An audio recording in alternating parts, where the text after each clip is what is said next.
there still a lot of Ojibwa that are making birch bark canoes? I know one Ojibwe person in Red Cliff area where Frank's from. He's doing it.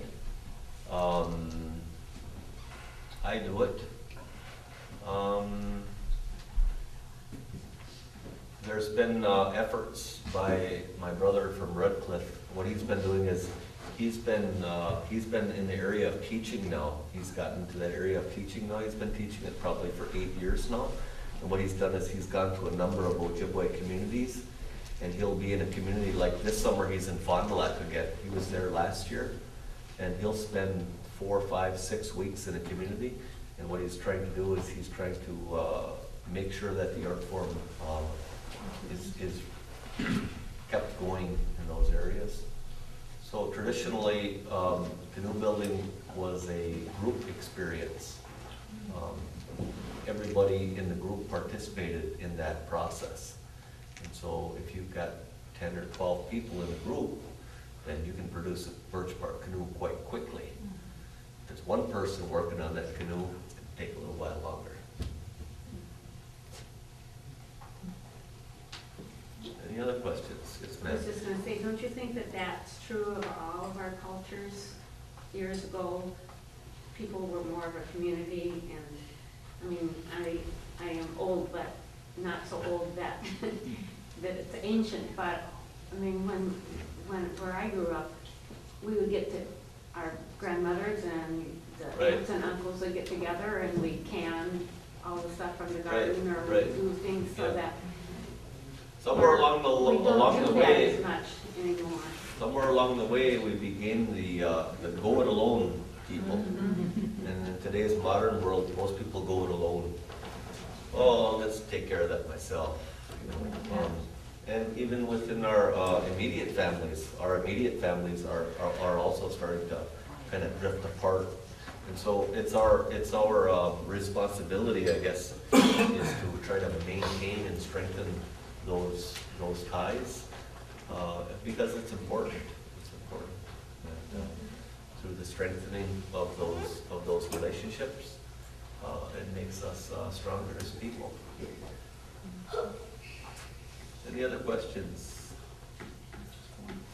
Yes, ma'am. Well, I noticed that you have there are a lot of tamarack trees in this area, and it seems they almost grow like weeds. It seems like wherever there's any moist land, there's tamaracks, and they're really spreading.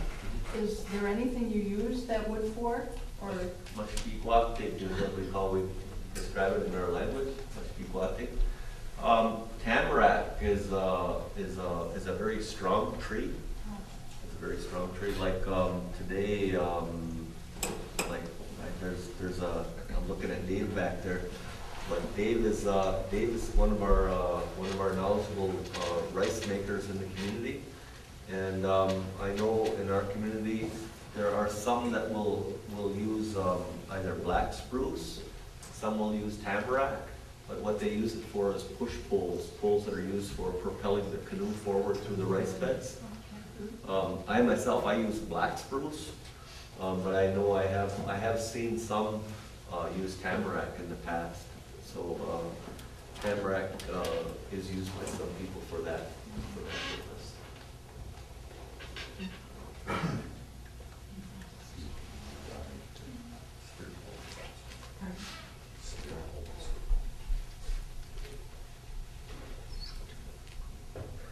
So I understand they're going to have some entertainment tonight, Frank.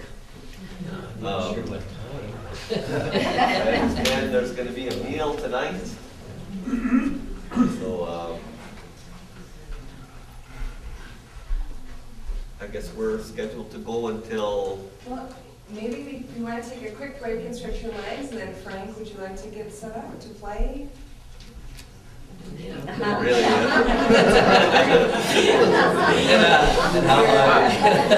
There will be a feast upstairs after Frank's performance, so thank you, Big Wish.